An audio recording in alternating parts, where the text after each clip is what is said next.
Done, ચાલુ કરી દીધું.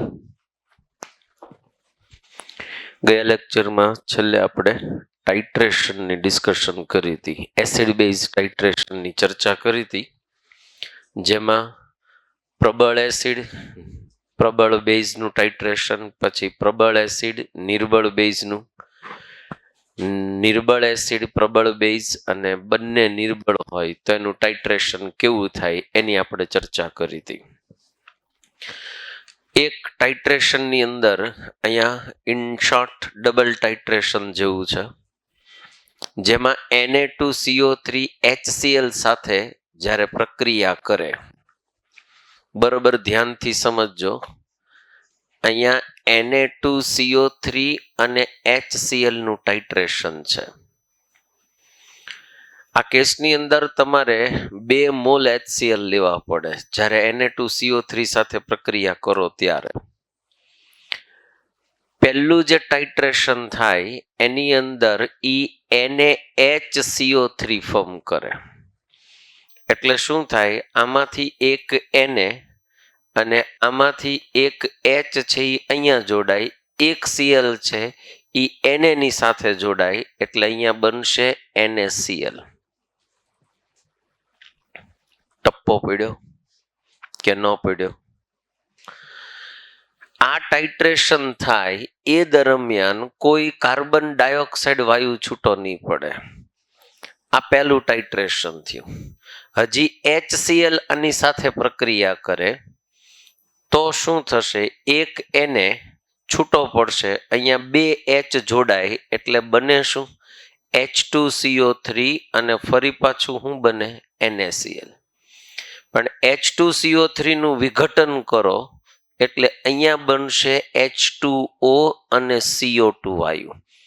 એટલે બીજું જ્યારે તમને ટાઇટ્રેશન મળે ત્યારે CO2 વાયુ છૂટો પડતો હોય. હવે એ સમજીએ આપણે કે અહીંયા જે તમે બનાવ્યું એમાં Na2CO3 છે, આ કેવા પ્રકારનો ક્ષાર થયો?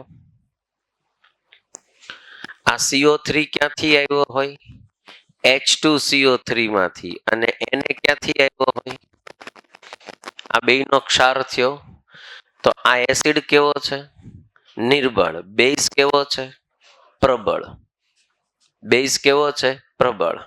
તો આનો જે ક્ષાર બને, આ જે ક્ષાર છે એને જ્યારે તમે પાણીમાં નાખો ત્યારે આ ઇનડાયરેક્ટલી ક્ષાર કેવો હોય, બેઝિક હોય કે ન હોય?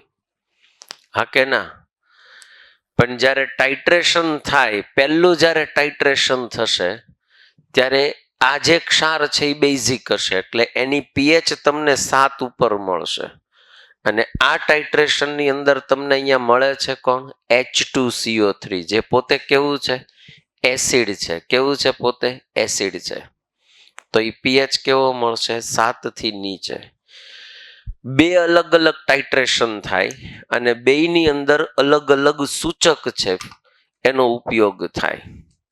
પહેલી વખત જ્યારે પ્રયોગ કરશો, મીન્સ કે પહેલું ટાઇટ્રેશન જોશો તો એની અંદર મિથાઇલ ઓરેન્જની જરૂર પડે, બીજી વખત કરો ત્યારે એની અંદર ફિનોપ્થેલિનની જરૂર પડશે.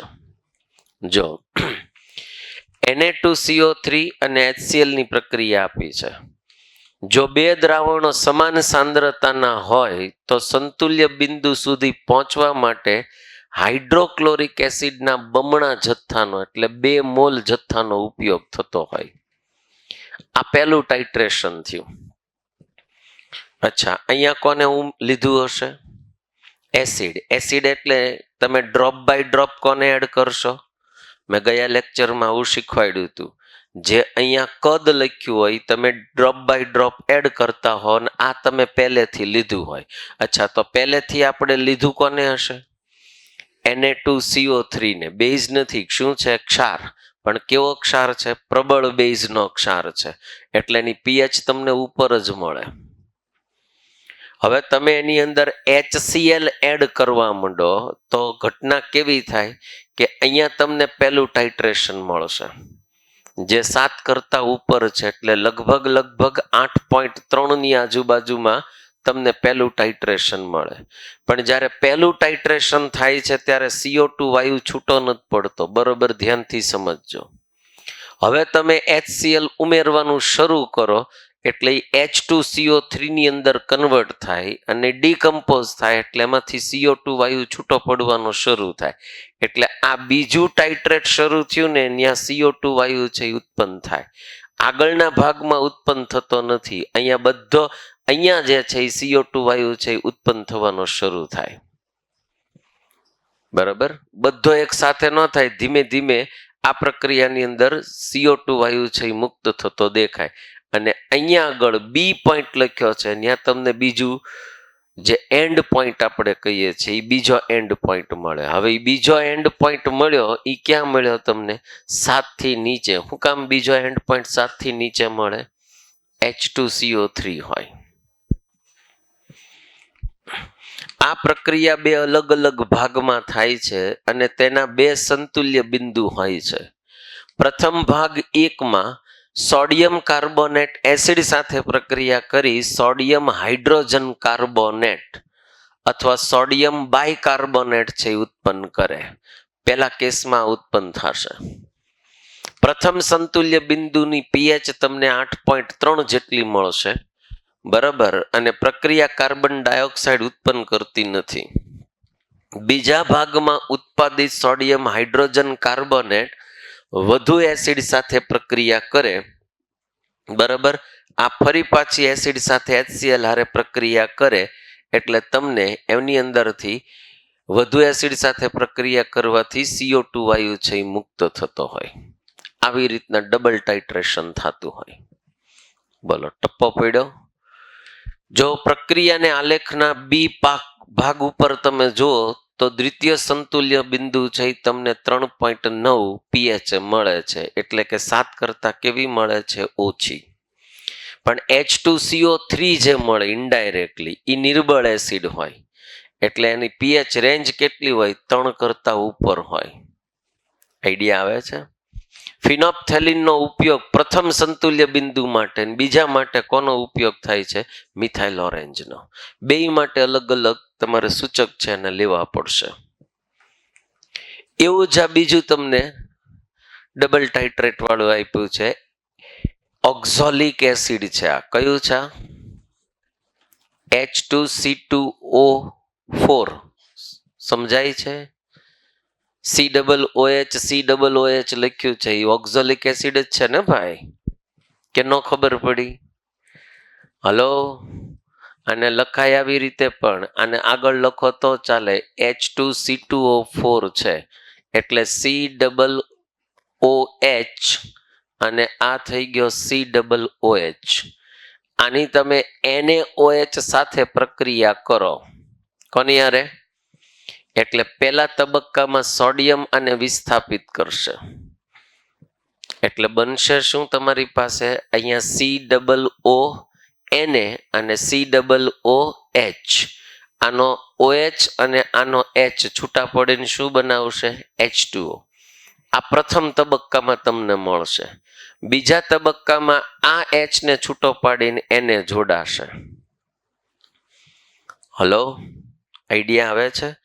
પણ સામાન્ય રીતે તમે જુઓ તો આ 2H નું વિસ્થાપન થાય અને ડાયપ્રોટિક એસિડ બોલાય. કેવો બોલાય? અને ડાયપ્રોટિકમાં ખબર પડે? મોનોપ્રોટિક મીન્સ જેમાં એક પ્રોટોન છે એ મુક્ત થતો હોય. Proton means H+. ડાયપ્રોટિક એટલે જેમાં 2H+ મુક્ત થાય. તો ડાયપ્રોટિક એસિડ છે તો આની અંદર તમે જ્યારે સંતુલન મેળવો તો તમને આના 2 K મળે. Ka1 મળે અને Ka2 મળે. ટ્રાયપ્રોટિક હોય તો 3 મળે, ટેટ્રા હોય તો 4 મળે. પણ તમને ખબર છે કે Ka1 × Ka2 કરો એટલે K જ મળે. આ ખબર પડી કે નહીં? સંતુલનનો ભાગ થયો. કેટલાને ન ખબર પડી આમાં? ઓકે. અને એ પણ તમને શીખવાડ્યું હોય કે Ka1 is always greater than Ka2 હોય. તો આનો મતલબ એમ થયો કે એસિડમાંથી પહેલો H દૂર કરવો સરળ હોય, બીજો H દૂર કરવો મુશ્કેલ હોય. શું કામ?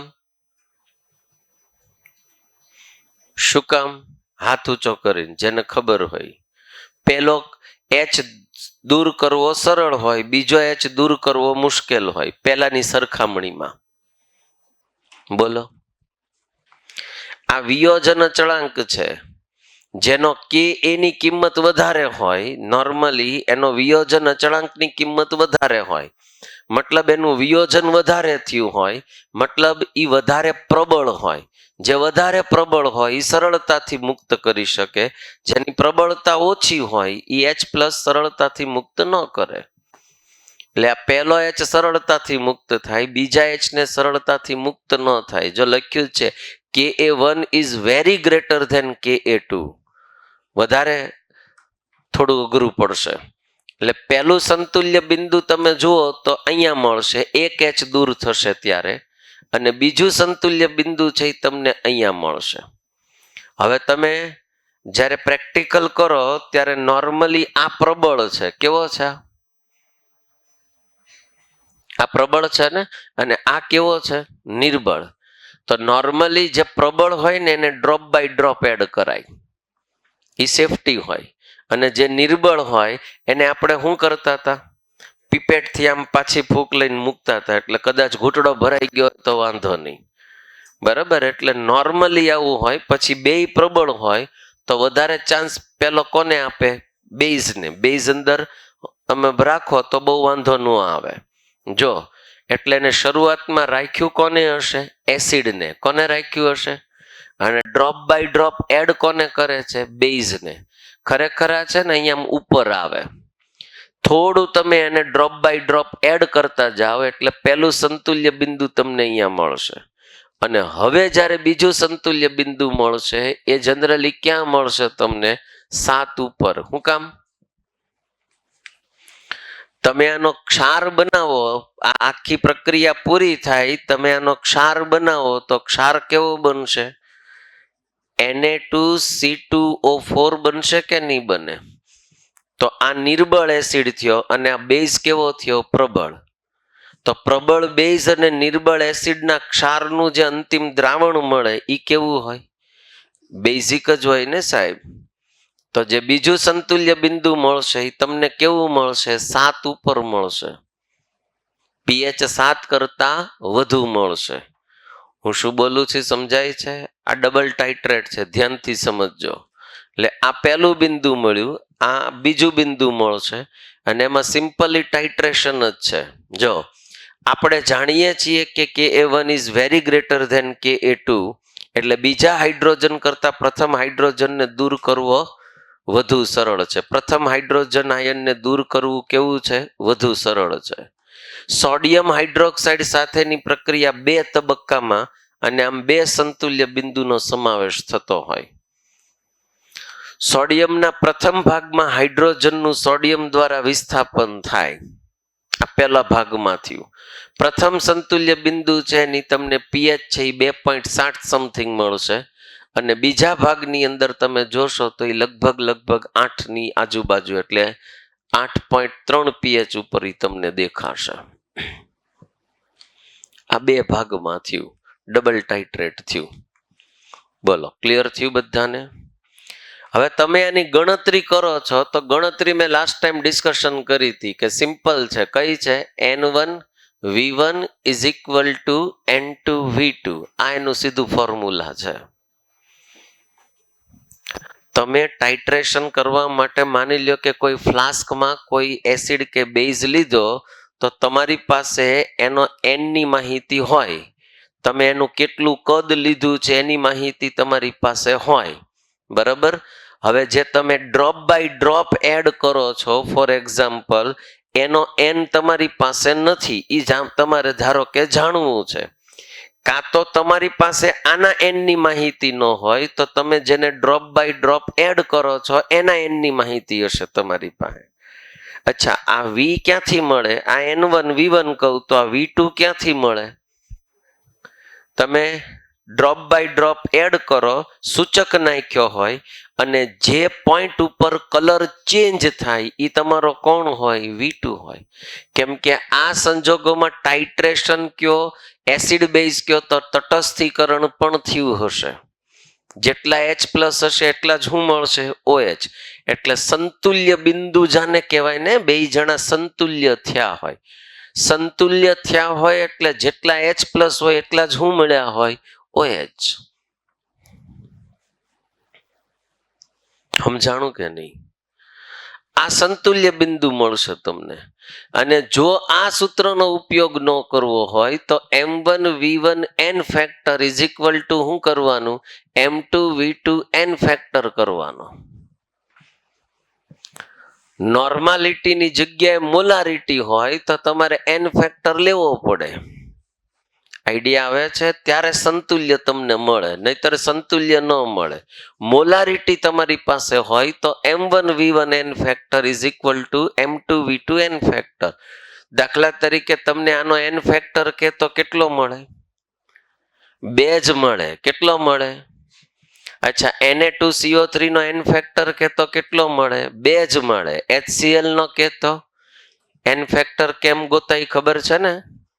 કાં તો H પ્લસ ની સંખ્યા, કાં તો OH માઇનસ ની સંખ્યા, અને કાં તો ઉપરનો ચાર્જ પ્લસ ઓર માઇનસ ગમે એનો લ્યો, હરખા જ હશે. બરાબર? આટલી વસ્તુ છે. પછી ઇક્વિવેલન્ટ માસ તમને ફાઇન્ડ કરવાનો કે તો એ શીખવાડી દીધું છે. શું આવશે? મોલિક્યુલર માસના છેદમાં કોણ આવશે? n factor. હવે આ એસિડ બેઝ હોય તો n ફેક્ટર ખબર હોય. જો એસિડ બેઝ ન હોય અને એની જગ્યાએ રેડોક્સનું ટાઇટ્રેશન હોય, હવે ડિસ્કશન કરી લઈએ. જો રેડોક્સ ટાઇટ્રેશન હોય તો રિડ્યુસિંગ એજન્ટ અથવા તો ઓક્સિડાઇઝિંગ એજન્ટ, ગુજરાતીમાં કહું તો રિડક્શન કરતા અને ઓક્સિડેશન કરતા, આનો જો તમારે ઇક્વિવેલન્ટ માસ ફાઇન્ડ કરવો હોય, મતલબ તુલ્ય દળ મેળવવો હોય, તો તમારે શું કરવાનું? એનો પણ મોલિક્યુલર માસ એટલે આણ્વીય દળ લેવાનું અને એનો n ફેક્ટર મૂકવાનો. અચ્છા, આનો n ફેક્ટર એટલે શું હોય? તો કે નંબર ઓફ ઇલેક્ટ્રોન કેવા થયા હોય? એક્સચેન્જ થયા હોય, એને એનો n ફેક્ટર કહેવાય. એ મીડિયમ વાઇઝ અલગ અલગ હોઈ શકે. Acidic, basic, neutral, medium wise અલગ અલગ હોઈ શકે. હવે જે આપણે ડિસ્કશન કરવાના છીએ એ રેડોક્સના અનુમાપન એટલે કે એના ટાઇટ્રેશન જોઈએ. તો તમારે જ્યારે એનો ઇક્વિવેલન્સ ગોતવો હોય, શું ગોતવો હોય એનો? શું ગોતવો હોય એનો? હવે ધ્યાનથી સમજજો. જ્યારે ન્યુટ્રલાઇઝેશન થાય, શું થાય? ન્યુટ્રલાઇઝેશન થાય. લ્યો ને ગુજરાતીમાં લખું ભાઈ. શું થાય? તટસ્થીકરણ થાય. એ સમયે આઈધર અનુમાપન થાય. શું થાય? એનું અનુમાપન થાય. એવા સંજોગોમાં ઇક્વિવેલન્સ જે પેલું આપ્યું હોય, કોઈ પણનું હોય, દાખલા તરીકે તમને KMnO4 આપ્યું છે, એનું જ્યારે ઇક્વિવેલન્સ તમારે 2 આવશે અહીંયાનું અનુમાપન. એક KMnO4 ની સાથે તમારે આવશે મોહર ક્ષાર. આ બેના જ્યારે સરખા ઇક્વિવેલન્સ થાય ત્યારે કલર ચેન્જ થાય, મતલબ ત્યારે ટાઇટ્રેશન મળે તમને. સર, આ તમને જ્યારે થતું હતું, અનુમાપન કરતા હતા, ત્યારે કલર ક્યારે ચેન્જ થતો હતો? ઇક્વિવેલન્સ પોઈન્ટે. આઈધર આપણે એને શું કહેતા હતા? End point. શું કહેતા હતા? End point. તો equivalence of KMnO4 is equal to equivalence of Mohr ક્ષાર થાય ત્યારે રંગ બદલાય. એ જ રીતે ઇક્વિવેલન્સ ઓફ KMnO4 છે એ ઇક્વલ થઈ જાય ઇક્વિવેલન્સ ઓફ H2C2O4. એટલે કે કયું થયું? હમણાં જ કીધું, ઓક્ઝલિક એસિડ છે. આ બેના તમને અનુમાપનનો ટાઇટ્રેશન રેડોક્સના ટાઇટ્રેશનમાં પૂછશે. આ બે સરખા થાય ક્યારે થાય? તટસ્થીકરણ કે જ્યારે રંગ બદલાય, ઇક્વિવેલન્સ પોઈન્ટ મળે ત્યારે. હવે તમારે આનું ઇક્વિવેલન્સ ફાઇન્ડ કરવું હોય, ધારો કે KMnO4 નું ઇક્વિવેલન્સ ફાઇન્ડ કરવું હોય, અથવા કોઈ પણનું ઇક્વિવેલન્સ તમારે ફાઇન્ડ કરવું હોય, તો એના માટેનું સીધું સૂત્ર છે N × V કરવાનું. એનું શું કરવાનું? એનું n ઇન્ટુ વી, જેટલી નોર્માલિટી હોય એટલો વી કરો એટલે એનું ઇક્વિવેલન્સ હોય. અચ્છા, આને તમારે બીજી રીતે ફાઇન્ડ કરવું હોય તો શું કરવાનું? W અપોન E ઇન્ટુ 1000 કરી દેવાનું. અચ્છા, W એટલે કોણ હશે? વેઇટ. વેઇટ એટલે દળ. દળના છેદમાં ઇક્વિવેલન્ટ માસ. હાલો, ઇક્વિવેલન્સ ફાઇન્ડ કરવું હોય, હવે જો તમને આ ml માં આપ્યું હોય તો આને મિલી ઇક્વિવેલન્સ પણ બોલાય, અને લીટરમાં કદ આપ્યું હોય તો ઇક્વિવેલન્સ કહેવાનું. તો મિલી ઇક્વિવેલન્સ જો તમારે ફાઇન્ડ કરવું હોય કોઈનું મિલી ઇક્વિવેલન્સ, તો અહીંયા કદ શેમાં લેવાનું? ml માં. જનરલી ટાઇટ્રેશનમાં કદ આપણે શેમાં લેતા હોય? ml માં. એટલા માટે મૂક્યું. તો W અપોન E ઇન્ટુ 1000. અચ્છા, આ ખબર પડી કેમ આવી? આ ખબર પડી કેમ આવી? n ઇન્ટુ વી કરો એટલે ખબર પડે. ન ખબર પડી? નોર્માલિટી નું ફોર્મ્યુલા આવડે? શું થાય? નોર્માલિટી ઇઝ ઇક્વલ ટુ દળ ગુણ્યા 1000. હાલો, એના છેદમાં તુલ્ય દળ ગુણ્યા કદ. શેમાં? ml માં. તો મેં અહીંયા ml જ કરી નાખ્યું. જો થઈ ગયું. ખબર પડી કે ન પડી? આ ઇક્વિવેલન્સ થયું. શું થયું? આ કોઈનું ઇક્વિવેલન્સ. જ્યારે આ ઘટના ઘટે ત્યારે બેયના, જેને તમે બેયને મિક્સ કર્યા હોય એના ઇક્વિવેલન્સ કેવા થાય? સરખા, ઇક્વલ થાય. હલો સાહેબ, આ તો પ્રયોગો આપ્યા છે. પ્રયોગો પરીક્ષામાં ક્યાંય લખવાનું નથી. બોર્ડમાં છે આ સિલેબસ? આ પાઠ બોર્ડમાં છે? ના પાડી હતી મેં. હલો, આ ખાલી કોના માટે છે? નીટ માટે છે. નીટમાં ક્યાંય લખવાનું આવશે? તો નીટમાં શું પૂછાય? આમાં નીટમાંથી પૂછે હું તમને કે પહેલા ટાઇટ્રેશનમાં કેટલી પીએચ દેખાય, બીજા ટાઇટ્રેશનમાં કેટલી પીએચ દેખાય, બરાબર? પહેલા ટાઇટ્રેશનમાં કયા સૂચકનો ઉપયોગ થાય, બીજા ટાઇટ્રેશનમાં કયા સૂચકનો ઉપયોગ થાય, પહેલા ટાઇટ્રેશન દરમિયાન CO2 ઉત્પન્ન થાય કે ન થાય, બીજામાં થાય કે ન થાય, પહેલામાં હું કામ ન થાય? આ પ્રશ્નો છે. હું પ્રશ્નો એટલા માટે બોલું છું તમને તૈયારી કરવાની ખબર પડે, ગોખવાનું નથી. આ પોઈન્ટ સમજો. તમારે ખાલી હાઇલાઇટેડ પોઈન્ટ જ જોવાના થાય કે આમાં આપણે હું યાદ રાખવાનું. દિમાગ હાલે છે? ટપ્પો પડે છે? તૈયારી કરવાની પેટર્ન મગજમાં ઉતરવી જોઈએ કે આમાં પૂછે હું આપણને. તો ભાઈ ડબલ આપ્યું તો પહેલાની અંદર ક્યાં CO2 છૂટો પડતો હતો અને ક્યાં નહોતો પડતો, પહેલામાં કયું સૂચક વપરાતું હતું ને બીજામાં કયું સૂચક હતું, પહેલામાં ક્યાં ઇક્વિવેલન્સ મળતું હતું ને બીજામાં ક્યાં મળતું હતું. અને વધીનાની અંદરથી દાખલા પૂછે તમને. કેમ પૂછે? આ બેમાંથી ત્રણમાંથી ત્રણ વસ્તુ આપી હોય ને એક વસ્તુ ગાયબ હોય. સમજણ પડે છે ને? એના આધારે તમને એ પ્રશ્નો પૂછી શકે. એ તો તમે નોર્મલી મોલ કન્સેપ્ટમાં કરીને આવ્યા છો સાહેબા. Hello, N1V1 is equal to N2V2 mole કન્સેપ્ટમાં દાખલા કર્યા ને તમે. આના વધી નાના તમને પ્રશ્ન પૂછે પીએચ ને લગતા. કેમ પૂછે? સાંભળો. ધારો કે તમને કહી દીધું હોય કે ભાઈ પહેલું જે દ્રાવણ તમે અંદર લીધું હતું, જે અંદર ફ્લાસ્કમાં લીધું હતું, એની મોલારિટી આપી દે, એનું વોલ્યુમ તમને આપી દે, બરાબર? બીજાની અંદર બેયના તમને મૂલ્ય આપી દે, બીજાને તમે એડ કર્યું એ આપી દે, અને આની કિંમત તમને આપી દે. બે બધાની કિંમત આપે. અને તમને એમ પૂછે કે આ બે દ્રાવણને મિક્સ કર્યા પછી મળતા દ્રાવણની પીએચ કેટલી હોય. તો એના માટેનું સૂત્ર મેં તમને આગળ ઉપર શીખવાડેલું છે. કયું લેવાનું? N1V1 માઇનસ N2V2 યાદ છે? ઇક્વલ ટુ N, અને N1V1 માઇનસ N2V2 ના છેદમાં શું મૂકવાનું? Total volume. શું મૂકવાનું? અચ્છા, N અને N નો આપ્યો હોય ને M આપ્યો હોય તો m1 v1 n factor minus n2 v2 n factor upon total volume. બરાબર. હવે એના ઉપરથી સૌથી પહેલા મળે હું H પ્લસ કે OH માઇનસ ની સાંદ્રતા અને પછી એને pH માં ગોતવાનું. પણ મેં ત્યાં એવું શીખવાડ્યું હતું કે દાખલા તરીકે તમને HCl અને NaOH આપ્યા છે, બે આપ્યા છે. ધારો કે આનો તમને M આપી દીધો, આનો તમને V આપી દીધો, આનો M આપી દીધો, આનો V આપી દીધો. N ફેક્ટર તો ઘરના લેવાના આપણે. ઘરના એટલે આપણને ખબર હોય આ એક છે, આ એક જ છે. હવે આ બેયની કિંમતમાં મેં તમને એવું કીધું હતું કે M, V અને N ફેક્ટરને ગુણી નાખવાના. જેની કિંમત વધારે મળે એને 1 નંબર આપવાનો, જેની કિંમત ઓછી મળે એને 2 નંબર આપવાનો.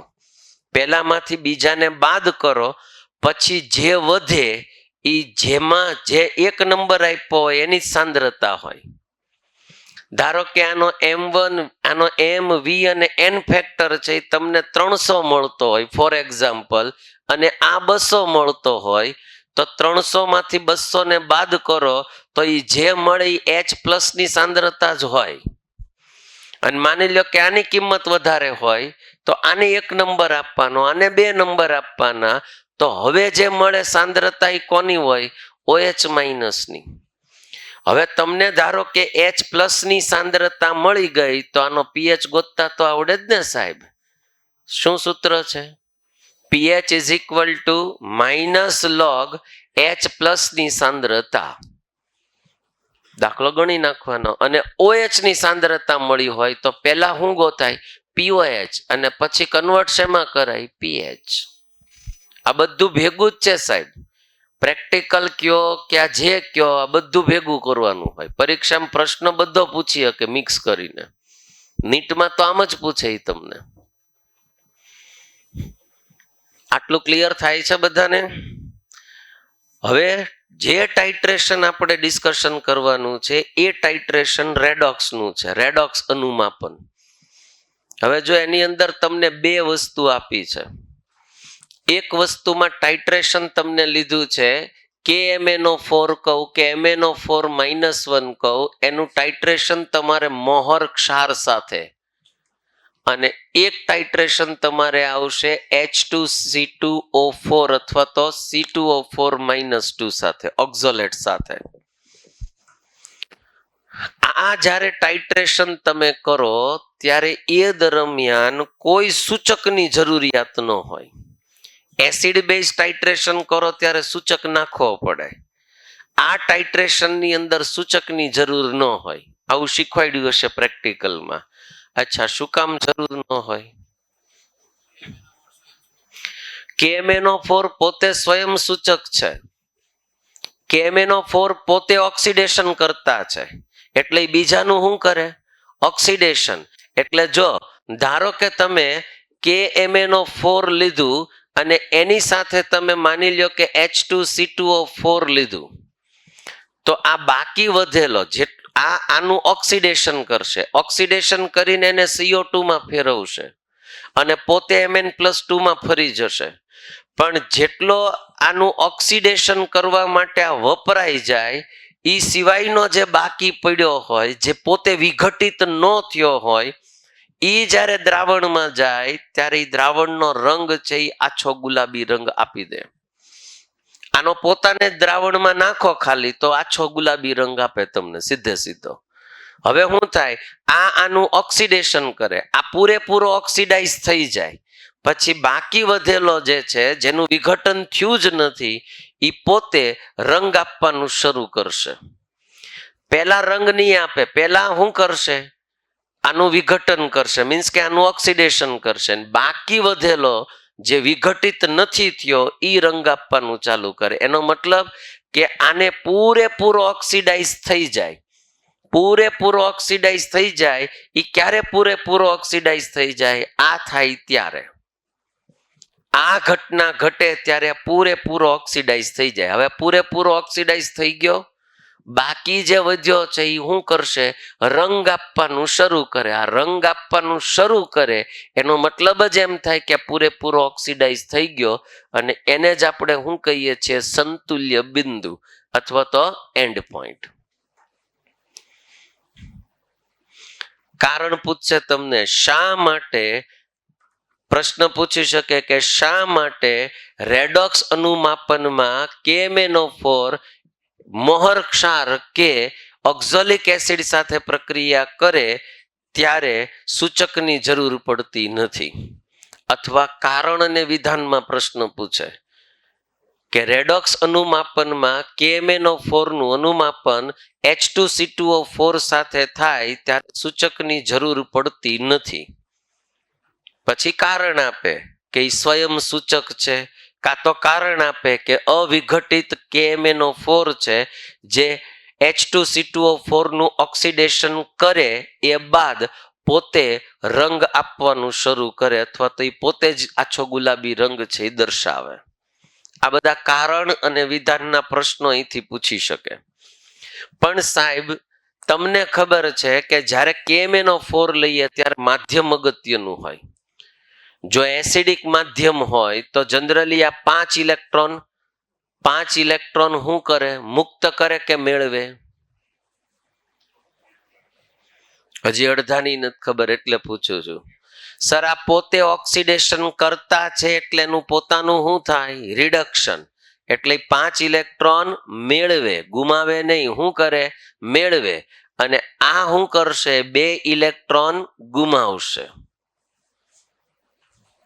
આ DF માં શીખવાડ્યું છે હો ભાઈ, ટાઇટ્રેશન કરાયું છે DF માં. સાંભળજો, DF માં ઓલરેડી ટાઇટ્રેશન થઈ ગયું છે.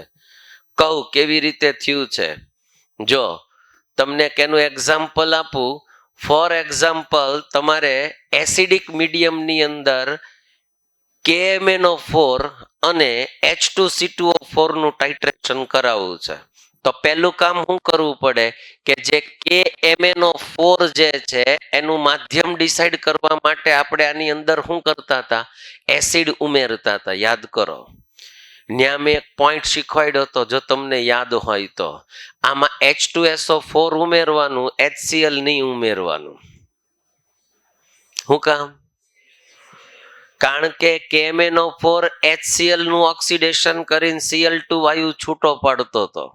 એટલે પહેલા એ ઓક્સિડેશન કોનું શરૂ કરે? HCl નું. HCl તમે ડ્રોપ્સ જે નાખ્યા હોય એ પ્રમાણેનું ઓક્સિડેશન થાય. પણ પછી ઓક્સિડેશન કોનું શરૂ કરે? તો એ C2O4 H2C2O4 નું સ્ટાર્ટ કરે. એટલે તમને સાચો સંતુલ્ય બિંદુ મળે નહીં, વેરિએશન આવે, ખોટી કિંમત મળે. એટલે આપણે પહેલા કોને લેવાનું? અંદર કોને એડ કરવાનો? H2SO4 ને. જ્યારે તમે આને એડ કરો ને ભાઈ, ત્યારે એટલું ધ્યાન રાખજો કે તાપમાન 60 થી 70 સેન્ટીગ્રેડ રાખવું જોઈએ. શું કામ? ઊંચું તાપમાન હશે તો આ પ્રક્રિયા ઝડપથી થશે, નહીતર નહીં થાય. એટલા માટે તાપમાન ઊંચું રાખવું પડે. હવે આપણે KMnO4 છે એનું ટાઇટ્રેશન કરતી વખતે તમને આવું શીખવાડ્યું હતું કે MnO4 -1 છે એ Mn+2 માં જાય. ક્યારે? આ માધ્યમ તમને કહી દીધું હશે. કેવું હશે? એસિડિક. તો આનું બેલેન્સિંગ કરતા તો આવડે બધાને કે શીખવાડું? કરાયું છે. કેટલી વાર આપણે આનું બેલેન્સિંગ કર્યું છે? કર્યું છે ને ભાઈ. શું બનતું હતું? MnO4 -1 Mn+2 શું કરતા હતા? 4H2O. શું કરતા હતા? 8H+ અને 5 ઇલેક્ટ્રોન. એ જ રીતે ટાઇટ્રેશન કરવા માટે જો તમને મોહર ક્ષાર કીધો હોય, કોણ કીધો હોય? તો મોહર ક્ષારની અંદર તમારે Fe+2 ને ફેરવી નાખવાનું ખાલી Fe+3 માં. લ્યો, આ બેલેન્સિંગ થઈ ગયું. ખેલ પૂરો. અને ઓક્ઝોલિક એસિડ કીધું હોય તો તમારે કરવાનું C2O4 -2 ને CO2 માં. તો જો અહીંયા બગડો મૂકી દઉં ને અહીંયા 2 ઇલેક્ટ્રોન મૂકી દઉં એટલે બેલેન્સિંગ થઈ ગયું. ચેક કરી લ્યો કે ન થયું? 2 કાર્બન 2 કાર્બન, 4 ઓક્સિજન 4 ઓક્સિજન, -2 -2. હવે જ્યારે ટાઇટ્રેશન કરો ત્યારે આના 5 વડે આ બેયને 5 વડે ગુણવું પડે અને આનું ટાઇટ્રેશન કરો ત્યારે આને 1 વડે ગુણવાનું, આનું ટાઇટ્રેશન કરો ત્યારે આને કેટલા વડે ગુણવાનું? 2 વાર. તો જો તમે આની મોહર ક્ષાર સાથે ટાઇટ્રેટ કરો તો આ કેટલો મળી જાય? +5 મળી, સોરી +5 +2 મળશે અને સામે શું થઈ જશે? +3 થઈ જશે અને અહીંયા થઈ જાય 5 ઇલેક્ટ્રોન અને આને કેટલા હારે ગુણી નાખવાનું સાહેબ? 1 હારે કે 2 હારે? 1 હારે. બરાબર, આટલું થઈ જશે. જો અને જો તમે ઓક્ઝોલેટને લઈ જાઓ તો તમારે એને કેટલા વડે ગુણવાનું? 5 શું થઈ જશે? C2O4 -2 સામે થઈ જશે 10 CO2 અને 10 ઇલેક્ટ્રોન થઈ જાય. તો આને કેટલા વડે ગુણવાનું? હવે 2 વડે. બસ આટલું જ ટાઇટ્રેશનમાં આવશે. બાકી તો પ્રયોગ લખીને આપ્યો છે કે તમે ફ્લાસ્કની અંદર આ લ્યો, પછી ડ્રોપ બાય ડ્રોપ આ ઉમેરો, આછો ગુલાબી રંગ મળશે. આછો ગુલાબી રંગ ક્યારે મળે? આ બેયનું એને શું કરી નાખ્યું હોય? ઓક્સિડેશન. પછી તમને એને લખીને આપ્યું હોય કે આ પ્રક્રિયા દરમિયાન MnO4 છે એસિડિક માધ્યમમાં 5 ઇલેક્ટ્રોન મુક્ત કરે, આ જે છે એ 1 ઇલેક્ટ્રોન મેળવે, આ 2 ઇલેક્ટ્રોન મેળવે.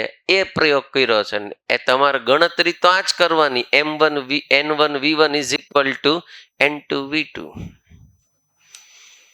નવું કાંઈ જ નથી. આ બધું DF ની અંદર શીખી ગયા છીએ. હા, એને શરૂઆતમાં કેટલીક મેટર આપી જે મેં ડિસ્કશન કરી. જો ઓક્સિડેશન કરતા KMnO4 ને સમાવિષ્ટ રેડોક્સ અનુમાપનને પરમેંગેનોમેટ્રિક અનુમાપન કહેવામાં આવે. ઈ ઇન્ફોર્મેશન છે.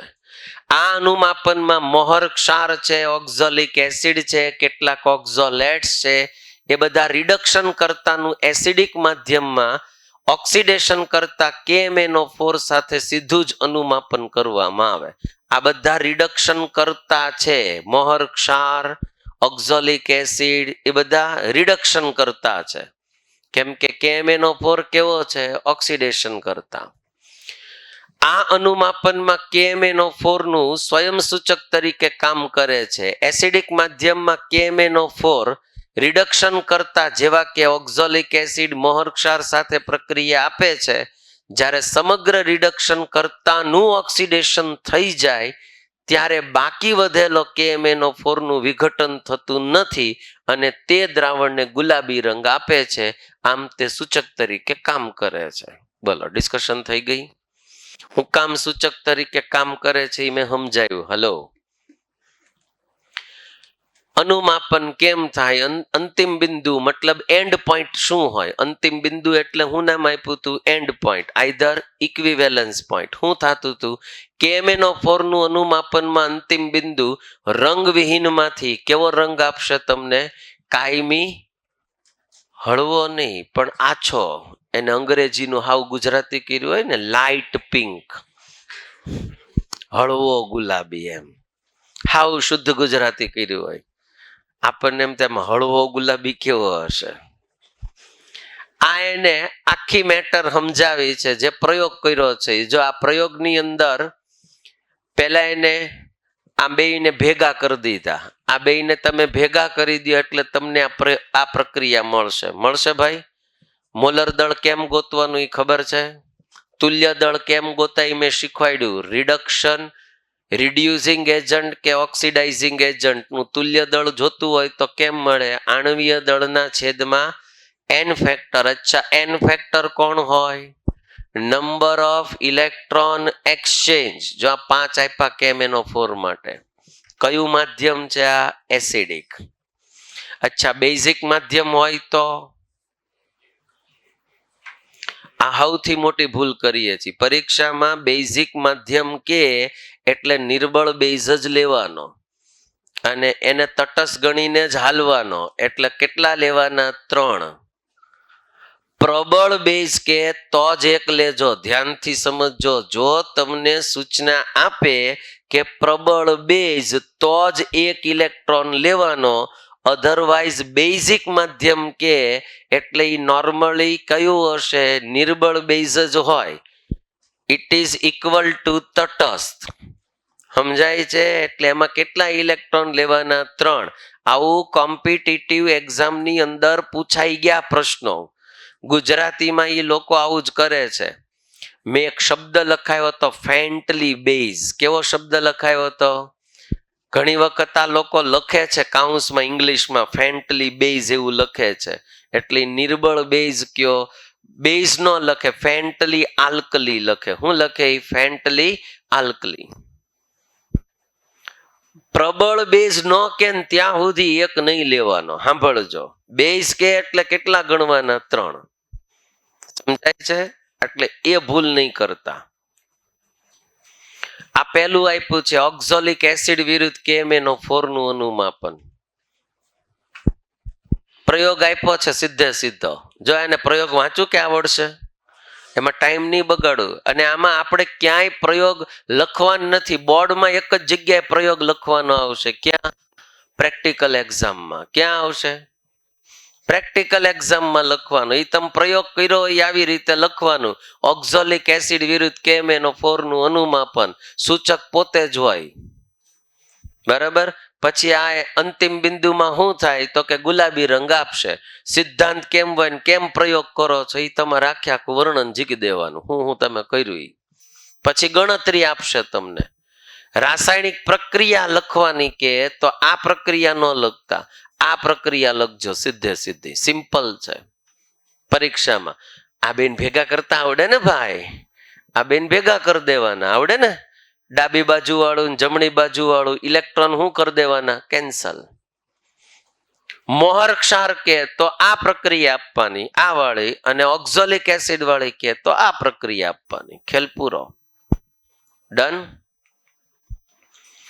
આ 60-70 સેન્ટીગ્રેડ તાપમાને ગરમ કરવાનું એ એક પોઈન્ટ આપ્યો છે. હું કામ આપ્યો છે કીધું છે. જો અનુમાપન કરતા પહેલા ઓક્ઝોલિક એસિડના દ્રાવણને આટલા તાપમાને ગરમ કરે, કારણ કે નીચા તાપમાને Mn+ નું નિર્માણ કેવું હોય છે? ધીમું હોય. પ્રક્રિયા ફાસ્ટ કરવા માટે એ જનરલી થતી હોય. આ બધા પ્રયોગ છે. હવે ગણતરી જ્યારે કરો ત્યારે આ ગણતરી તમે શીખવાડી. N1V1 is equal to N2V2. આ ઓક્ઝોલિક એસિડ હોય તો આ KMnO4 હોય. અચ્છા, N1V1 4 માંથી એક વસ્તુ ખૂટતી હશે, અને જો મોલારિટી આપી હોય તો મોલારિટી માટેનું આ સૂત્ર છે. અલગ છે સૂત્ર? આ સૂત્ર અલગ છે ને? M1V1 વાળું આ સૂત્ર અલગ છે. જો અલગ છે કે ઈનું ઈ છે? આ છે ભાઈ. M1V1 N ફેક્ટર છે. એને ખાલી શું કર્યું? N ફેક્ટરના છેદમાં N ફેક્ટર મૂકી દીધું છે, બીજું કાંઈ જ નથી. અને ફિક્સ છે KMnO4 હોય તો N ફેક્ટર એસિડિક માધ્યમમાં 5 હોય ને ઓક્ઝોલિક એસિડનો 2 હોય, એટલે એને 2 અને 5 મૂક્યું છે. ટપ્પો પડે છે. આમાં N ફેક્ટર કેટલો હશે? 1. હલો, 2 બીજા સૂત્ર છે, એક લખી લ્યો. આગળ તમને H2O2 માં તમને હેલ્પ કરાવશે. હું ખાલી કહી દઉં, સાંભળો. ગોખવાન નહીં. જો પ્રબળતા પૂછશે તમને. શું પૂછશે તમને? 2 મિનિટ અહીંયા ધ્યાન આપો એટલે ગોખવાની જરૂર નહીં પડે. પ્રબળતા ગ્રામ પર લીટરમાં હોય. શેમાં હોય? ગ્રામ પર લીટર. ગ્રામ પર લીટરની પ્રબળતાનું સૂત્ર તમને એક આપ્યું. જો નોર્માલિટી ગુણ્યા સંતુલ્ય ભાર. આ તમને આપ્યું નોર્માલિટી ઇન્ટુ ઇક્વિવેલન્ટ માસ. આવું આપ્યું છે. અને જો મોલારિટી હોય તો મોલારિટી ગુણ્યા મોલિક્યુલર માસ, એટલે આણ્વીય દળ. ગુજરાતી કરું તો હાલશે ને? આ ભાઈ આમ લખું તો હાલશે ને? આ તુલ્ય દળ થયો, આ આણ્વીય દળ થયો. અચ્છા, સૂત્ર કેમ આવ્યું એ ખબર પડે? થોડુંક મગજ વાપરો, આવડી જશે. થોડુંક મગજ વાપરો, 110% આવડી જશે. એમાં કાંઈ અઘરું નથી, ગોખવાની જરૂર નથી.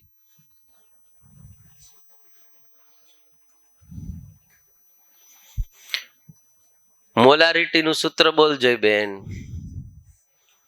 મોલના છેદમાં કદ. મોલના છેદમાં કદ, પણ કદ કયું લેવાનું? લીટરમાં. એક્ઝેક્ટલી. તો આ લીટરમાં કદ થઈ ગયું. પાક્કું. અચ્છા, મોલનું સૂત્ર શું થાય? દળના છેદમાં આણ્વીય દળ. અચ્છા, દળ શેમાં હોય? ગ્રામમાં. એના છેદમાં શું હોય? આણ્વીય દળ. હજી આ કદ છે, કદ હેમાં છે? તો ગ્રામ પર લીટર. જો ધ્યાનથી સમજજો. મોલારિટી ઇઝ ઇક્વલ ટુ શું થયું? ગ્રામ પર લીટર. એને ગુણ્યા શું થયું? આણ્વીય દળ. ગ્રામ પર લીટર પ્રબળતા, આણ્વીય દળ આણિયારે ગુણી નાખો તો પ્રબળતા ગ્રામ પર લીટર બરોબર શું થયું? મોલારિટી ગુણ્યા આણ્વીય દળ થયું. અચ્છા, નોર્માલિટી હોય તો સૂત્ર શું હોય? અહીંયા આણ્વીય દળની જગ્યાએ શું હોય? તુલ્ય દળ. તો સૂત્ર એ જ થયું. જો તમે સમજણ પડે છે? આ સૂત્રની ગણતરી આમ જ થશે. આ સૂત્ર ગણવાનું આવશે અને એક આવશે શુદ્ધતાની ટકાવારી. અમે બોક્સ કરીને જ મૂક્યું છે. બોક્સની અંદર કશું જ નથી. ટકાવારી હંમેશા ક્યાં હોય? 100 જ હોય.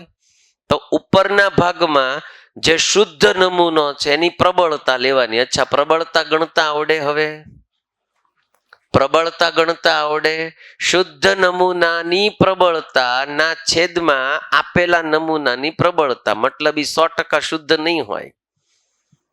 હલો, અને એને ગુણ્યા શું કરી દેવાનું? 100, એટલે ટકાવારી મળશે. આવો પ્રશ્ન ક્યારેય પૂછ્યો નથી, પણ પ્રેક્ટિકલની અંદર આ અમે લખીને એટલે આપ્યું છે. પેપર અઘરું કરવું હોય તો આપશે.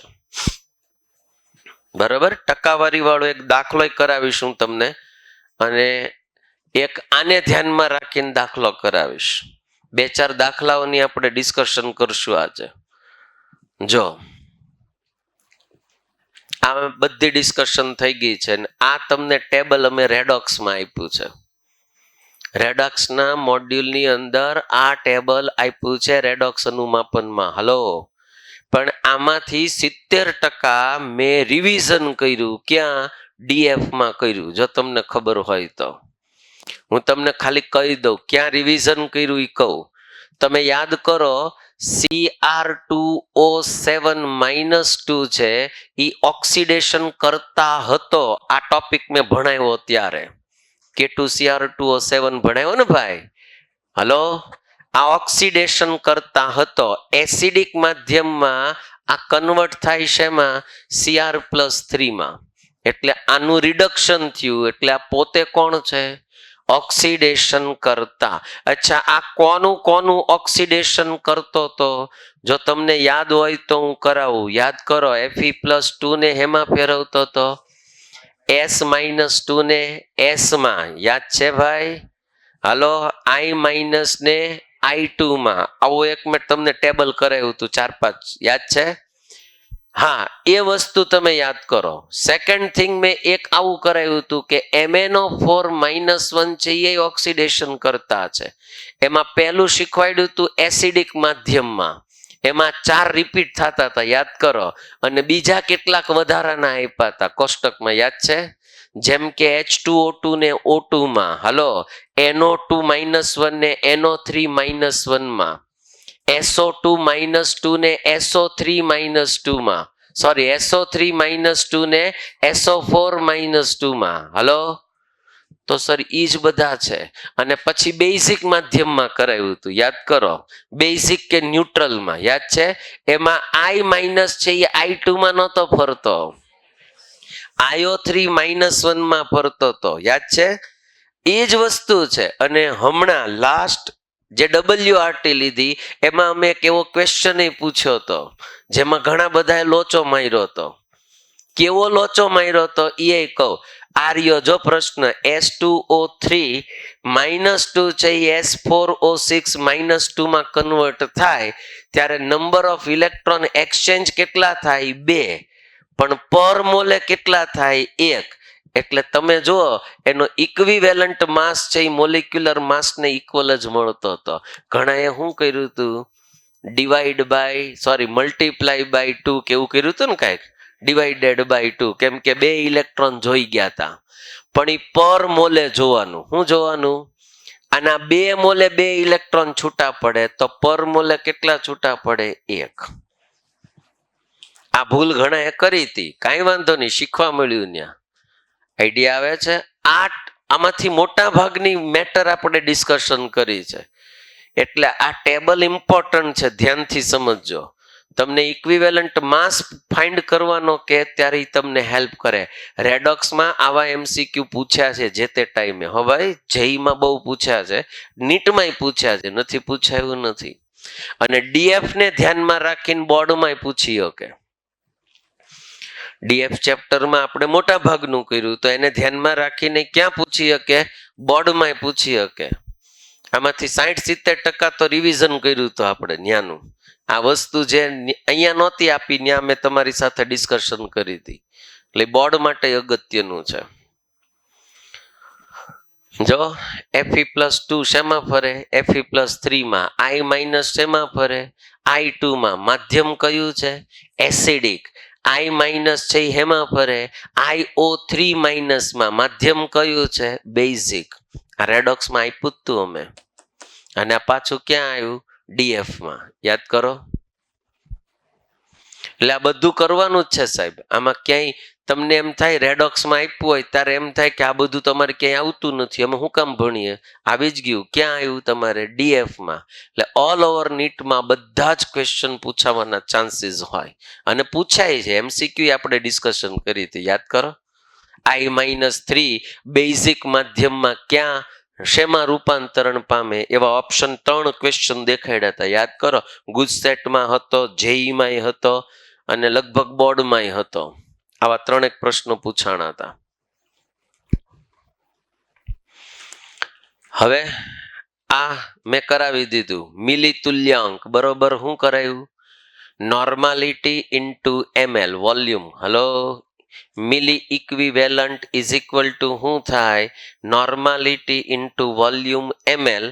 અને એક બીજું સૂત્ર કરાયું W/E, એને ગુણ્યા કેટલા કરવાના? 1000.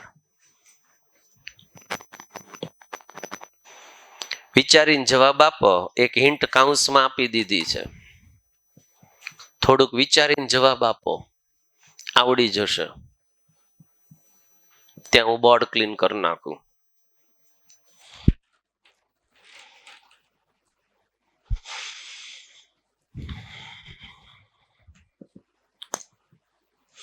પ્રેક્ટિકલ સહેલું છે, ચિંતા કરવા જેવું કશું નથી. જેટલું તમે ભણ્યા છો એ જ મોટા ભાગનું રિવાઇઝ થશે, પણ થોડીક મેથડ અલગથી તૈયારી કરવાની હોય, બીજું કાંઈ જ ન હોય.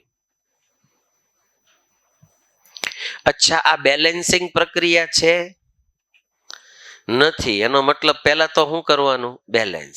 પણ એ ટાઈમ નો બગાડાય. સાંભળો, એને કાઉન્સમાં હિન્ટ આપી છે CUS ની સંયોજકતા, એટલે એનો ઇનડાયરેક્ટલી n ફેક્ટર કહી દીધો. કેટલો કીધો?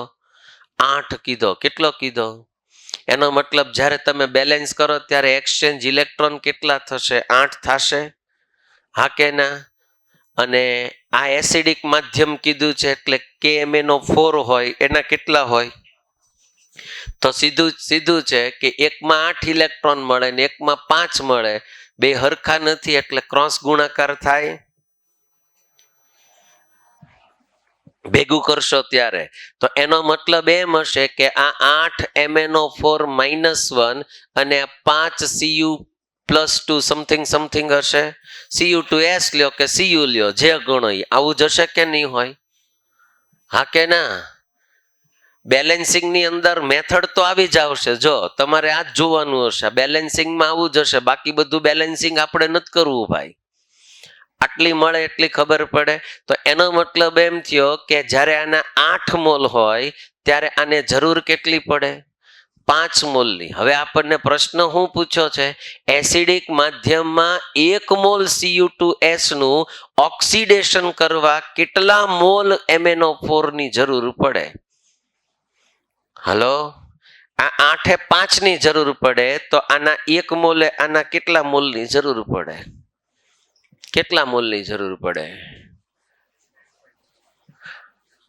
8/5 ની જરૂર પડે ને ભાઈ.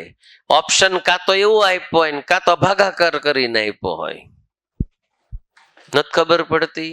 બેયને મીંડું લગાડી દો અને મીંડું લગાડો કેટલું થાય 80/5 એટલે કેટલું થયું 16. પાછું પોઈન્ટ આમ ખસેડી નાખો કેટલું થયું 1.6. લ્યો આટલો જવાબ મળે. આ ખબર પડી કે ન પડી? આખું બેલેન્સિંગ કરવા નહીં જવાનું, ધ્યાનથી સમજજો. પ્રક્રિયા દરમિયાન કોના કેટલા ઇલેક્ટ્રોન એક્સચેન્જ થાય સીધા હામાં હામે ગુણી નાખવાના. અચ્છા હાલો હવે આનો જવાબ આપો. એક શીખવાડી દીધું.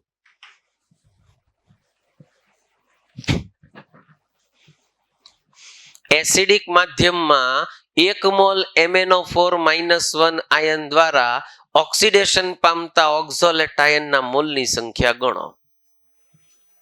ઓક્ઝોલેટ માટે કેટલા જોઈએ? 2. ઓક્ઝોલેટ કેટલા છોડશે? 2. કે MnO4 કેટલા મેળવશે? 5. ક્રોસ ગુણાકાર કરો તો C2O4-2 ની આગળ કેટલા લાગે? 5. અને MnO4-1 ની આગળ કેટલા લાગે? 2.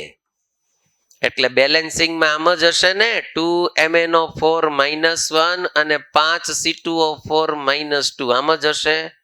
એનો મતલબ આના 2 મોલે કેટલા જોઈએ? 5. હવે કોના મોલ ગણવાના કીધા છે?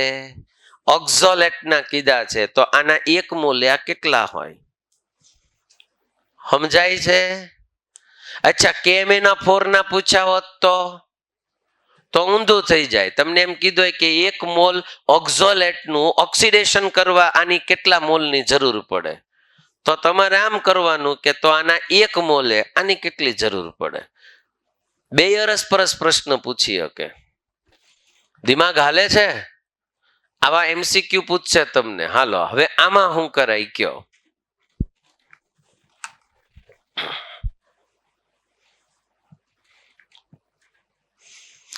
થોડુંક બોર્ડ ઉપર નજર કરશો તો ઘણા ખરા જવાબ સુધી પહોંચી શકશો.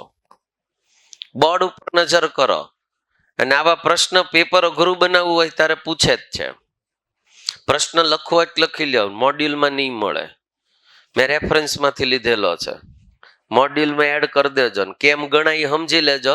પછી આમાં આંકડા ફરે, ઓક્ઝોલિક એસિડની જગ્યાએ કદાચ બીજું કંઈક પણ આવી શકે અથવા બીજું કોઈ પણ સંયોજનો પૂછી શકે.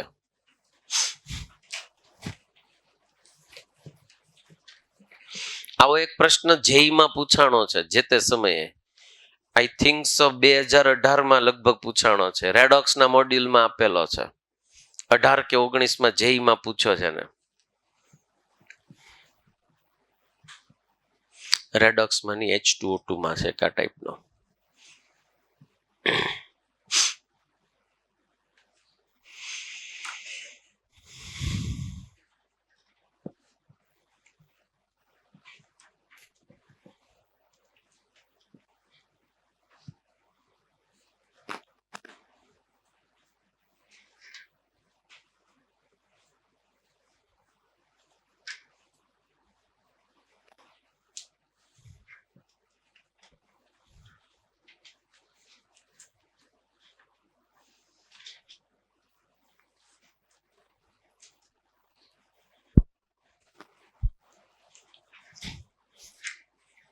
કરો, ટ્રાય કરો, શું કરાય.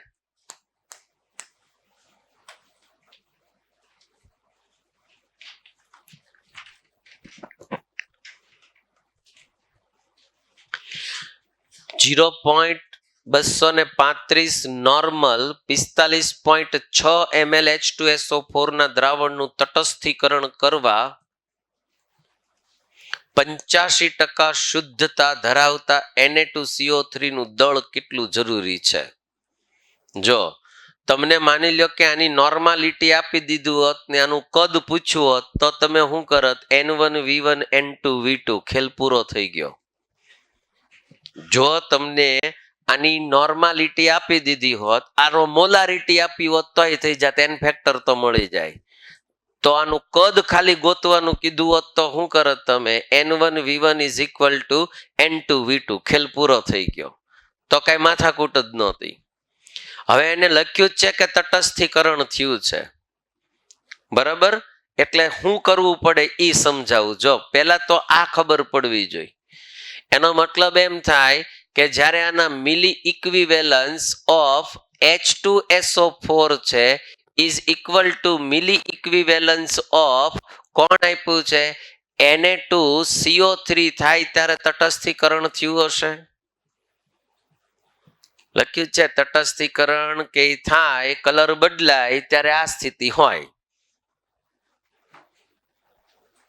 નો ખબર પડે તો કહું, જો પેલા તટસ્થીકરણ કરો કે તમે ટાઇટ્રેશન કરો ત્યારે ફોર્મ્યુલા કયું છે N1V1 is equal to N2V2 છે. હાલો, મિલી ઇક્વિવેલન્સ નું સૂત્ર શું આપ્યું N ઇન્ટુ V.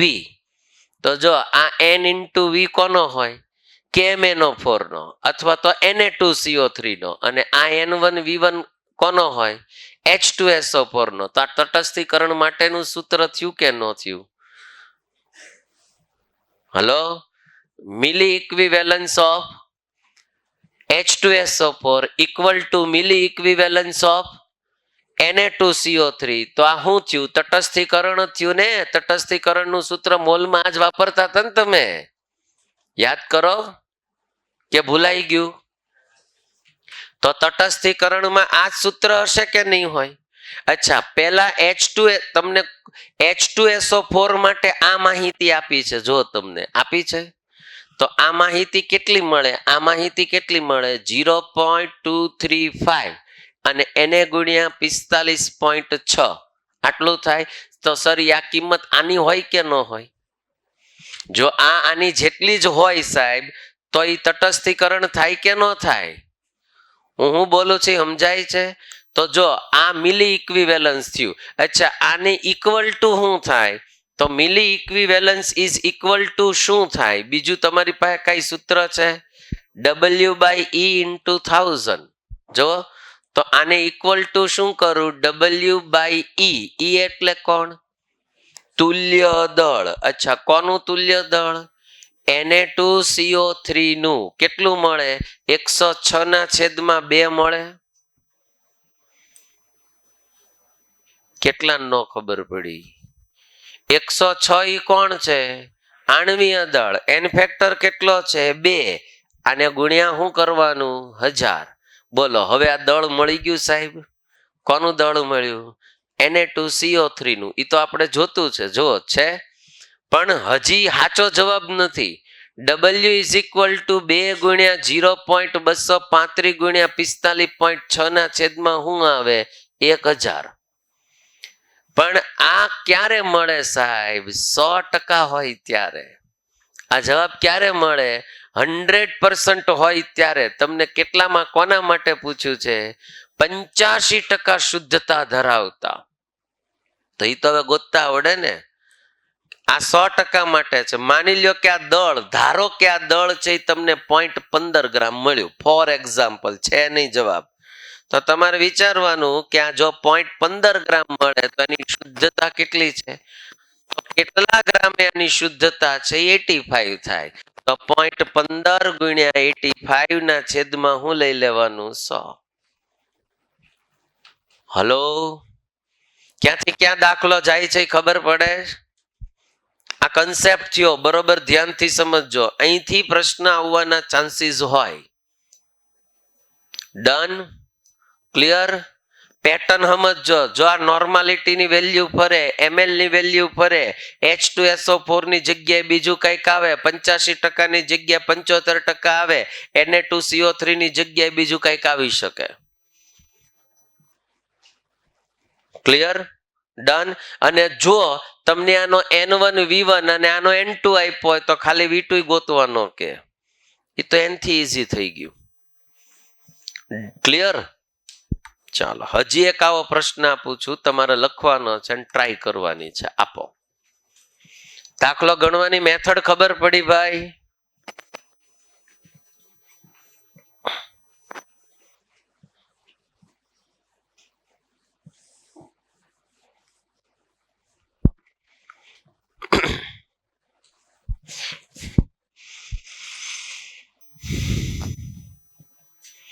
બે મોલ ફેરસ ઓક્ઝોલેટ સાથે પ્રક્રિયા કરવા જરૂરી KMnO4 ના મોલની સંખ્યા જણાવો. માધ્યમ કહી દીધું એસિડિક. एसिडिक माध्यम है, कुछ नहीं बोला तो एसिडिक माध्यम ही ले लेने का। हाँ, कहीं न कीधुं तो एसिडिक माध्यम लई लेवानुं, यूनिवर्सल माध्यम आव छे नहीं। हो चीकता नहीं पासा, साहेबे कीधुं तुं।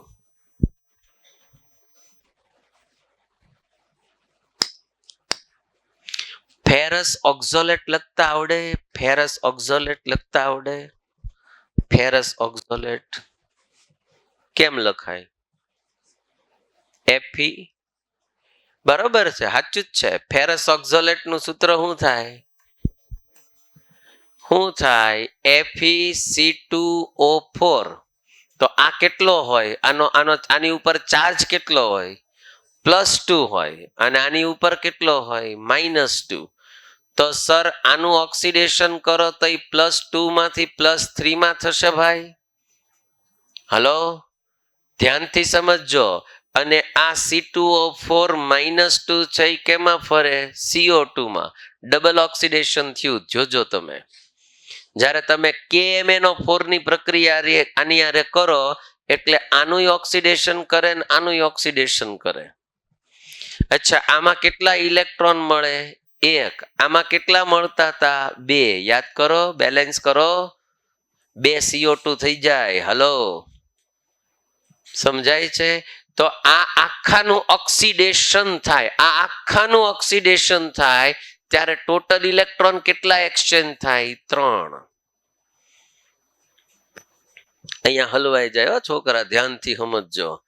સીધું હું જીકી દે C2O4 -2, કેટલા ઇલેક્ટ્રોન? 2। આનું ઓક્સિડેશન કરે એટલે ટોટલ ઇલેક્ટ્રોન કેટલા થાય? 3। અચ્છા, KMnO4 માં કેટલા ઇલેક્ટ્રોન એક્સચેન્જ થાય? 5 થાય। તો એ તો ખબર જ પડી ગઈ, ઓલાના 5 સામે આના 3 હોય। હવે જવાબ જડે કે ન જડે? 2 મોલ ફેરસ ઓક્ઝોલેટ સાથે પ્રક્રિયા કરવા કેટલા KMnO4 ની જરૂર પડે? સાહેબ 3 સામે 5 ની જરૂર પડે, તો 2 સામે કેટલાની જરૂર પડે? બોલો, આવડે? 10/3 બરાબર લખ્યું? સર આના 3 નું ઓક્સિડેશન કરવા અને 5 ની જરૂર પડે કે ન પડે? એટલે જ પૂછ્યું મેં। જો ઓલાના 5 ઇલેક્ટ્રોન છે, આના 3 ઇલેક્ટ્રોન છે, એટલે બેયને પહેલા શું કરવાનું? ક્રોસ। નો ખબર પડી? તમે પ્રક્રિયા બેલેન્સ કરો એટલે શું થાય? 3 MnO4-, હલો, અને 5 Fe2C2O4 એમ થાય કે ન થાય? તો આ ઓલાના 3 હોય ત્યારે આના કેટલા હોય? 5। સમજાણું કે નહીં? હા કે ના? હવે જવાબ જડશે, ધ્યાનથી સમજો। ઇલેક્ટ્રોન ઉપરથી ઇલેક્ટ્રોન મળે પછી બેલેન્સ કરવા તમે ઇલેક્ટ્રોનને શું કરાવતા હતા? ક્રોસ કરાવતા હતા। એ પાછું ભૂલી ન જાતા। ડન? ક્લિયર? હાલો, શું કરવાનું આમાં કયો? ભણ્યા છો? તમને કરાયું છે 11th ની અંદર? આ કરાયું છે ડિગ્રી ઓફ હાર્ડનેસ? કોક મને પૂછવા આવ્યું હતું મને, કેટલે મેં કીધું તું, મેં એમને નથી કહેતો, મને એક બેન પૂછવા આવ્યા હતા ને મેં કીધું હતું કે આમાં આટલી વસ્તુ આવશે।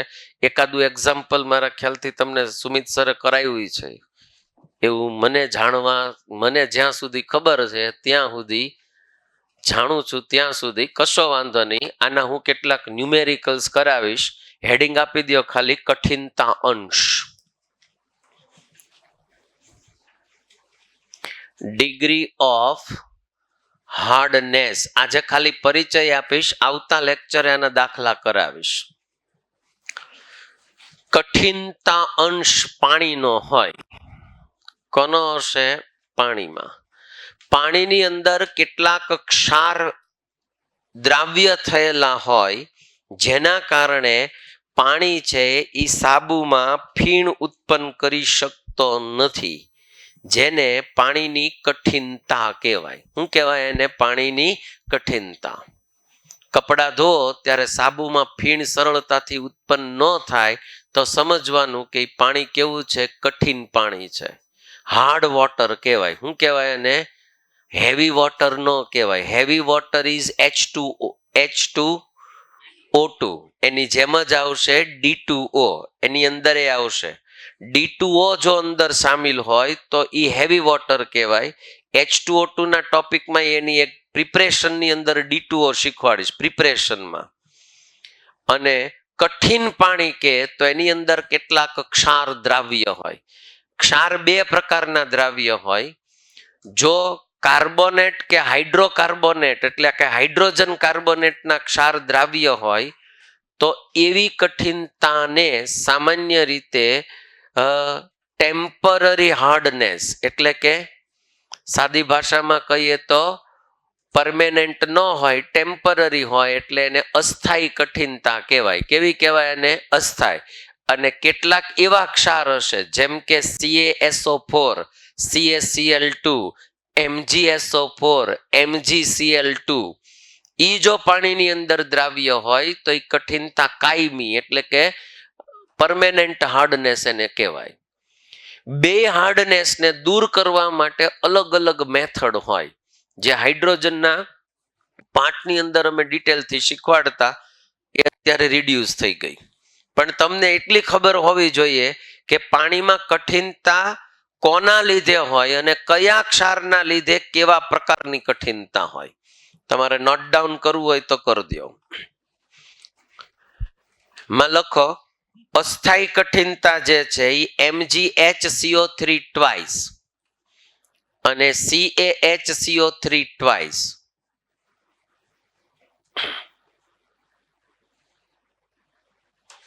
એમાં ટ્વાઇસ નહીં આવે. આ સાચું લખ્યું છે, લખી નાખ્યું બધાએ, જીકી દીધું. સાચું લખ્યું છે MgHCO3 ટ્વાઇસ, બરોબર લખ્યું છે. હું બોલાય આને? બોલાય હું? Magnesium hydrogen carbonate, either magnesium. અને આ જે ક્ષાર છે એ કાયમી કઠિનતા આપશે, કાયમી કઠિનતા આપશે. ધ્યાનથી સમજજો. હવે આ ચારેયના અણુસૂત્ર ઉપરથી એના આણ્વીય દળ ગોતતા આવડી જશે. આણ્વીય દળ ગોતતા આવડશે? Hello, okay. અને એક ટોપિકમાં તમારે શીખવાનું છે H2O2. આજે ખાલી હું સૂત્રોની સમજૂતી આપીશ. આવતા લેક્ચરે LT લઈને પ્રિપેર કરજો, પછી દાખલા કરાવીશ. બરાબર? આ બધી ડિસ્કશન હું આવતા લેક્ચરે કરવાનો છું, પ્રિપરેશન સહિતની. એક H2O2 ના સૂત્રો આવશે અને એની અંદર આવશે કદ પ્રબળતા. શું આવશે? લખો, હું લખાવું એમ. H2O2 ની પ્રબળતા, H2O2 ની પ્રબળતા. આને ગુજરાતીમાં કદ પ્રબળતા પણ કહેશે, આને ગ્રેડ પણ કહેશે, અને આને STPA કેટલા લીટર O2 ઉત્પન્ન થાય છે એવું પણ કહેશે. આ બધું જ્યારે પૂછે ત્યારે તમારે આનો વી ગણવાનો. વી એટલે આનું કદ ગણવાનું. શું ગણવાનું? આનું કદ. પરીક્ષામાં પ્રશ્નો આવી રીતના અલગ અલગ પૂછશે. H2O2 ની કદ પ્રબળતા કેટલી છે, દ્રાવણનો ગ્રેડ કેટલો છે, STPA કેટલા લીટર O2 ઉત્પન્ન થાય છે, આવું બધું પૂછે એટલે વી ગોતવાનો. શું ગોતવાનો? વી. વી એટલે કદ પ્રબળતા. વી એટલે એનું સૂત્ર થશે મોલારિટી ઇન્ટુ 11.2 અને નોર્માલિટી ઇન્ટુ 5.6. આ એનું સૂત્ર છે. આવડી જાય છે, આના ઉપરથી જ છે. H2O2 નો N ફેક્ટર કેટલો હોય? 2 હોય. કેટલો હોય? 2. N ફેક્ટર કેટલો હોય? 2. અહીંથી ખબર પડે. જો તમે અહીંથી ખબર પડે. દિમાગ હાલે છે? N ફેક્ટર કેટલો હોય? 2. તો H2O2 નું તુલ્ય દળ કેટલું હોય? 17 ગ્રામ. આણ્વીય દળ કેટલું હોય? 34. સમજણ પડે? આ બધું કામનું છે. અચ્છા, હવે બીજું, તમારે જ્યારે આની અંદર એક તમને પૂછશે W/V %, જ્યારે H2O2 ની અંદર ટકાવારી પૂછે, શું પૂછે, ત્યારે ઓલવેઝ ઈ તમને W/V જ પૂછે. કઈ પૂછે? W/V. તો એના માટેનું એક સૂત્ર છે W/V માટેનું, એ સૂત્ર તમને મળશે મોલારિટી. સૂત્ર ધ્યાનથી સમજજો, મોલારિટી ઇન્ટુ 34 અને એને ડિવાઇડેડ બાય 10. અચ્છા, જો અહીંયા હું નોર્માલિટી લઉં તો કેટલા લઈશ? 17. હલો, એ તો આવડી જાય છે એટલે એમાં કોઈ ઇશ્યુ નથી. આટલી ખબર પડશે, કેમ કે આની normality is equal two molarity into 2 થશે. આ કેસમાં મોલારિટી ઇન્ટુ 2 જ થાય. H2O2 ના કેસમાં તો normality is equal two molarity into 2 જ થાય. હા કે ના? સમજાય છે કે ન ખબર પડી? હવે બીજી એક વસ્તુ સાંભળો, H2O2 છે એનું જ્યારે વિઘટન થાય, શું થાય? એનું વિઘટન. વિઘટન થાય એટલે એમાંથી H2O અને O2 છૂટો પડે. આને બેલેન્સ કરો એટલે 2, અહીંયા બેલેન્સ કરો એટલે 2. જો બેલેન્સ થઈ ગયું. આવું વિઘટન થાય, બેલેન્સિંગ પ્રક્રિયા કરવી પડે. અચ્છા, એનો મતલબ એમ થયો કે જો આ 68 ગ્રામ H2O2 નું તમે વિઘટન કરો તો તમને STPA આ 22.4 લિટર ઓક્સિજન વાયુ મુક્ત થાય. સમજાણું કે ન સમજાણું? કેટલા ગ્રામ? 68 ગ્રામ H2O2 નું વિઘટન કરો ત્યારે STPA કેટલા લિટર O2 છૂટો પડે? 22.4 લિટર O2 છૂટો પડે, મુક્ત થાય. સમજાય છે? હા કે ના? હવે સાંભળો, તમારી પાસે કોઈ દ્રાવણ છે અને ઈ દ્રાવણ H2O2 નું છે, તો આનું વિઘટન કરો તો કેટલો O2 છૂટો પડશે એ ડિસાઈડ કોણ કરે? આની કેટલી મોલારિટી છે એ ડિસાઈડ કરે કે ન કરે?